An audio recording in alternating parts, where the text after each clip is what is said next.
तो hello guys, AEST academy में आपका फिर से स्वागत है। और आज की इस वीडियो में हम बात करेंगे BA first year English literature की पोइट्री, जिसका नाम है एलेक्जेंडर्स फीस्ट, जो कि काफ़ी शानदार पोइट्री होने वाली है, जो कि जॉन ड्राइडन द्वारा लिखी गई है। अगर आप इस पोइट्री को अच्छी तरीके से समझना चाहते हैं और इसके क्वेश्चन आंसर अच्छी तरीके से लिखना चाहते हैं तो आपको पहले इसकी हिंदी समरी पढ़नी पड़ेगी। और इस वीडियो में मैंने अच्छी तरीके से एवं डिटेल में इसकी हिंदी समरी बताई है, तो वीडियो को बिल्कुल भी स्किप मत करना, वीडियो को बिल्कुल एंड तक देखना। मैं गारंटी के साथ कह देता हूँ, अगर आप वीडियो को एंड तक देख लेते हैं तो आपको इसकी हिंदी समरी समझ में आ जाएगी। तो चलिए शुरू करते हैं। सबसे पहले हम यहाँ पर बात करते हैं ड्राइडन का जीवन परिचय। आखिर किस प्रकार से जो ड्राइडन का जीवन परिचय है वह है। ड्राइडन का जन्म नॉर्थ हैम्पशायर के एक गाँव LD विंकिल ऑल सेंट्स में 9 अगस्त 1631 को हुआ था। उसके पिता का नाम इरेस्मस ड्राइडन और उसकी माता का नाम मेरी पिकरिंग था। दोनों ही परिवार से संपन्न थे। उसने जनवरी 1654 में स्नातक की परीक्षा उत्तीर्ण की। इसके ठीक बाद ही उसके पिता का देहांत हो गया और वह परिवार में सबसे बड़ा होने से उसके पिता के स्थान पर उसकी सारी संपत्ति थी ना पिता की, जिसका स्वामी बन गया।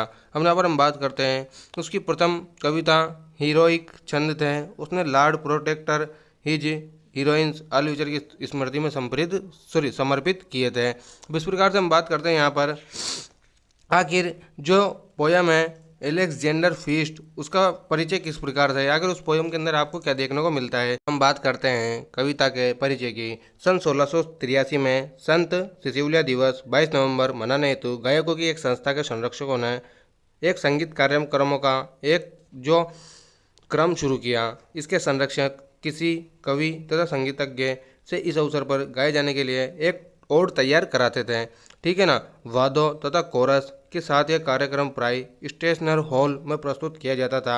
ड्राइडन ने 1687 में एक गीत तथा 1697 में सिकंदर की दावत की रचना की, यानी एलेक्जेंडर फीस्ट यानी सिकंदर की दावत की रचना की। 3 सितंबर 1697 के दिन ड्राइडन ने अपने पुत्र को एक पत्र लिखा कि मैं संत सिसिलिया की दावत के अवसर हेतु एक गीत लिख रहा हूँ। तुम जानते हो कि वह संगीत की संरक्षिका है। यह कष्टकारक तथा लाभहीन कार्य है, लेकिन मैं दावत के लिए संरक्षकों को इनकार नहीं कर सकता। वे मेरे से प्रार्थना करने के लिए सामूहिक रूप से आए थे। 18वीं सदी की एक कथा है कि एक दिन प्रातः बोलिंगब्रुक ने ड्राइडन को रात भर में ओड पूरी करके असाधारण रूप से उत्तेजित अवस्था में पाया।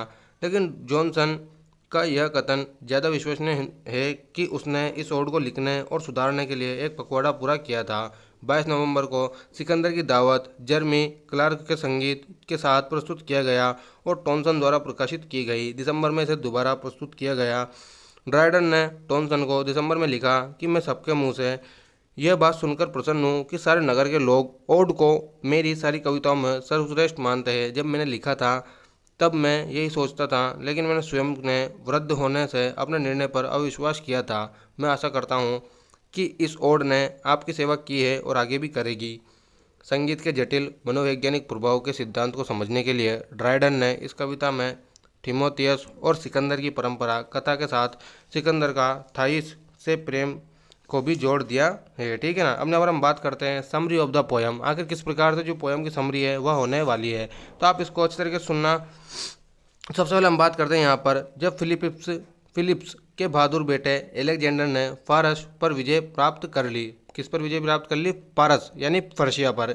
तब एक शाही दावत की गई। एलेक्जेंडर एक ऊंचे सिंहासन पर बैठा था और उसके बहादुर जनरल उसके चारों ओर बैठे थे। उनकी बाहों गुलाब मिर्टिल के फूलों से सजी हुई थी। इस प्रकार बहादुर लोग ही सजे होते हैं। एलेक्जेंडर के पास सुंदरी थाइस बैठी हुई थी। वह पुत्र वधु यानी पूर्वी वधु के समान सुंदर थी। केवल बहादुर लोग ही इन सुंदर स्त्रियों से प्रेम पाने के हकदार होते हैं। थिमोथियस अन्य गायकों के साथ एक उच्च स्थान पर बैठा था। उसके चारों ओर अन्य गायक भी बैठे थे। वह अपनी उड़ती हुई अंगुलियों को अपने वाद्य यंत्र लायर पर चला रहा था। संगीत का सभी लोग आनंद ले रहे थे। इस संगीत द्वारा स्वर्गीय आनंद के भाव श्रोताओं के हृदय में जाग रहे थे।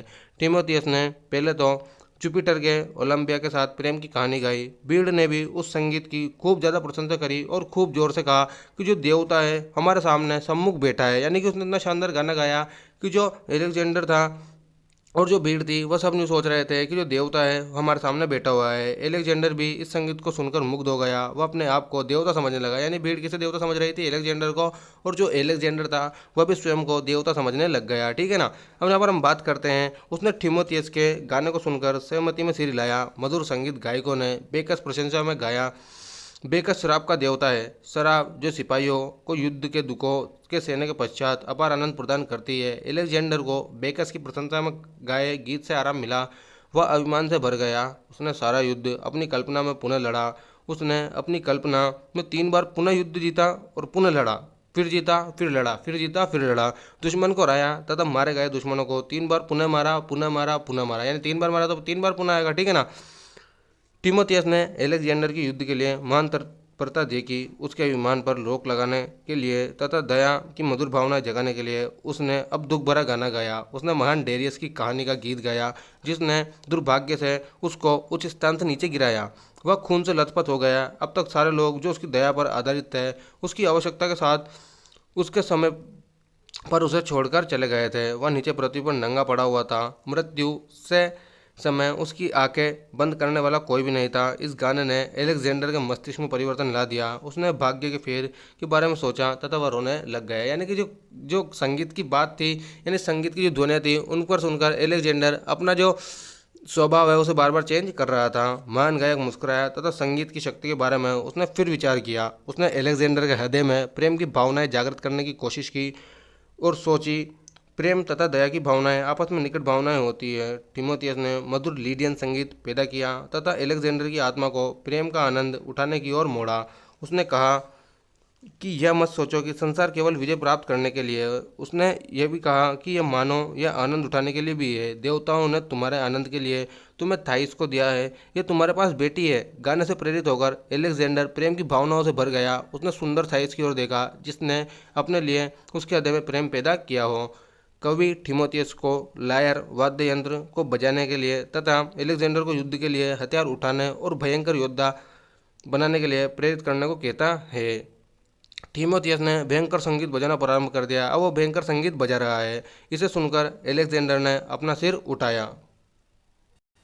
टिमोथियस ने एलेक्जेंडर ऊंची आवाज़ में बदला लेने के लिए युद्ध कराने को प्रेरित किया। उसने गाना गाया, देखो ग्रीस के भूत प्रेतों के झुंड को जिनके हाथों में मशाले हैं, इन्हें पर्शियन लोगों ने युद्ध में मार डाला है। वो युद्ध के मैदान में बिना दफनाए ही पड़े हुए हैं।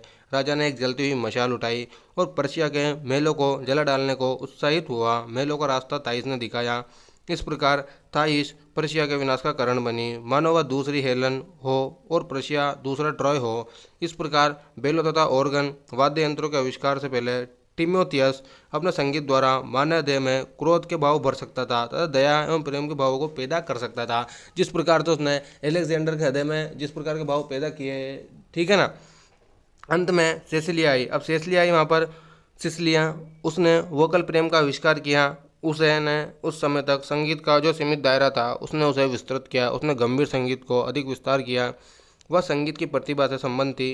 इस पृथ्वी पर अब तक अज्ञात कलाओं से वह विभूषित थी। थिमोथियस श्रेष्ठ संगीत का पारितोषिक प्राप्त करने की सच्ची अधिकारिणी उसे मान सकता है, अथवा इस सम्मान को दोनों समान भागों में बांट सकते हैं। थिमोथियस ने कुछ क्षणों के लिए एलेक्जेंडर को विश्वास दिला दिया था कि वह पृथ्वी पर एक प्रकार का देवता है। सिसिलिया अपने संगीत के आकर्षण से स्वर्ग से एक देवदूत को पृथ्वी पर ले आई है। और इस प्रकार से जो हमारी पोइट्री है एलेक्जेंडर फेस्ट वह पूरी होती है, जो कि किसके द्वारा लिखी गई है? जॉन ड्राइडन के द्वारा। तो आपको वीडियो कैसी लगी कमेंट सेक्शन में लिखकर बताएं, तथा अगर आपको इसकी क्वेश्चन आंसर चाहिए हो तो आप कमेंट सेक्शन में लिख सकते हैं, ताकि मैं क्वेश्चन आंसर पर भी एक अच्छी डिटेल वीडियो बनाने का प्रयास करूं। And thanks for watching, subscribe for more videos. और एक और मेन सूचना, अगर आपको English literature BA first year का जितने भी लेसन्स की वीडियो देखनी है, यानी पोइट्रीज की वीडियोज़ देखनी है, उन सबके ऊपर मैंने अच्छी तरीके से वीडियो बना रखी है, तो आप उन वीडियोज़ को AST अकेडमी पर जाकर देख सकते हैं।